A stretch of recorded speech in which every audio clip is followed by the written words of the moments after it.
So now we have, well, I guess it's not rugby or powerlifting or swimming that's being invaded by biological males, but it is the pool or billiards. There is a female pool player, Lynn Pinches. She forfeited her final against a trans opponent. You know what? Bravo to Lynn Pinches for doing the right thing. And I know it's complicated, but when I go back to the Liar Thomas fiasco, this was the swimmer at Penn State who's a biological male. He was a mediocre swimmer in the males division, suddenly a champion, multiple champion in the female division. My dream, Alexa, was always that, the 10 swimmers would line up on their podiums, the starter's gun goes, and then the 9 female swimmers just walk back to the dressing room and let this guy swim by himself. It's a bit of a fantasy because I met one of the mothers of one of the real female swimmers last summer, and she said the problem is, first of all, the wokeness on campus, if you can believe it, they might be targeted for doing something transphobic like that, such as the degree of mental illness in our, bastions of higher learning. And secondly, Alexa, there are scholarships attached to those female swimmers. You pull a stunt like that, she says they would pull the scholarship. You're not getting your education. This is how much these gender bender loser men are being accommodated. So I guess none of that applies to Lynn Pinches. What do you think about that? That she looked across the table. It's supposed to be another female that she's going up against. It's a man. I think this was the appropriate thing. No dishonor in honest defeat, and forfeiting this game is honest defeat for her, I say. Yeah, in the same time, the result is the same. Like she would have probably lost, or we don't know because she forfeited against the trans woman. It's just sad because again, it's a remove a victory probably from from the woman, a real woman, to win like the woman league. And I find that really sad because now the woman's space it's threatening, and we should like be more aware of that, because as you just mentioned, when it comes with the price that it's for your school and you need that money to go to school. I don't know if you know, but in US, it's really incredibly expensive to Yes. go to school. It's not like in Canada. It's really different. Like here, I was able to pay by myself my scholarship, but in US, we talk about ten of thousands of dollars to go to like high level scholarship. So it's really sad to see that, because those women are working really hard. They are really trying their best to perform and to be first. And they have this chance of having like a scholarship part paid because they were enough like rigid and performant, and they see that taking away. 100%. And what we need to do is stand up to the lunatic fringe. When we talk about these transgendered individuals, we are talking about a percent of a percent of a percent.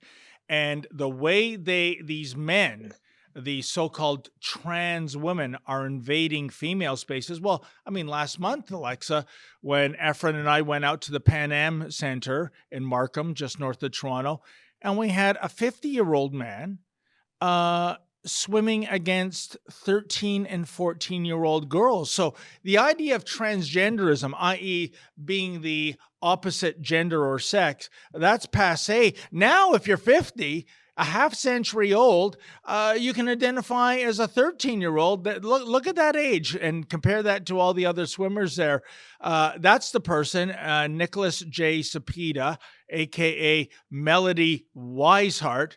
Sounds like the name a porno star would have. But speaking of pornography, Alexa, what the organizers and Swimming Canada and Swim Ontario, the question they will not answer, even at this stage, is did Nicholas/Melody get to change and shower with those 13 and 14-year-old girls? I remember a day, I guess I'm a Neanderthal, where going into the change room of the opposite sex of minors would be a criminal offense. And now this is a celebration of diversity, equity, and inclusion. And Alexa, you're a woman, of course, a biological woman, I should point out, as if I had to. Yeah, I hope so too. But here's my question. Where the hell is the feminist movement when it comes to this transanity? But they don't want to be canceled. That's it. It's as simple as that. They don't want to be called a transphobic. They don't want to be called of so many names.